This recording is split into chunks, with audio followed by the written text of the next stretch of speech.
Welcome to Palnadu Prajanadu channel. Palnadu జిల్లా మాచర్ల నియోజకవర్గంలో Macherla MLA Julakanti Brahmananda Reddy ఆదేశాల మేరకు ముంతా తుఫాను బాధితులకు అడిగొప్పుల, దుర్గి, నిదానంపాడు గ్రామాల్లో 250 కుటుంబాలకు బియ్యం, కందిపప్పు, నూనె, టమాటాలు, ఉల్లిగడ్డలు, పచ్చిమిరపకాయలు, నిత్యావసర వస్తువులు అందించిన దుర్గి మండలం టీడీపీ యువ నాయకుడు యాగంటి నరేష్.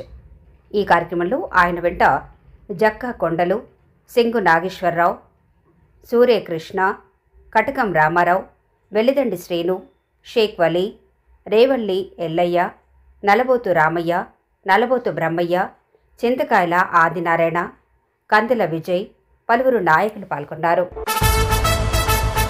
ఈ రాష్ట్రం యావత్తు కూడా మాచర్ల వైపు చూస్తుంది. మాచర్ల తెలుగుదేశం పతాకాన్ని ఎగరేయటానికి తెలుగు తమ్ముళ్ళు ఉత్సాహాన్ని చూస్తా ఉంది. చంద్రబాబు నాయుడు గారు వస్తారు, లోకేష్ గారు వస్తారు, మీకు పార్టీ నేను ఎల్లవేళ్ల అండగా ఉంటాం. ఏదైతే నష్టపోయిన కుటుంబాలు ఉన్నాయో ప్రతి ఒక్కళ్ళకి కూడా నష్టపరిహారం చెల్లిస్తాను అని చెప్పేసి ఈ సందర్భంగా తెలియజేస్తాను.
రాష్ట్రం యావత్తు కూడా మాచర్ల వైపు చూస్తుంది. మాచర్ల తెలుగుదేశం పతాకాన్ని ఎగరేయటానికి తెలుగు తమ్ముళ్ళు ఉత్సాహాన్ని చూస్తా ఉంది.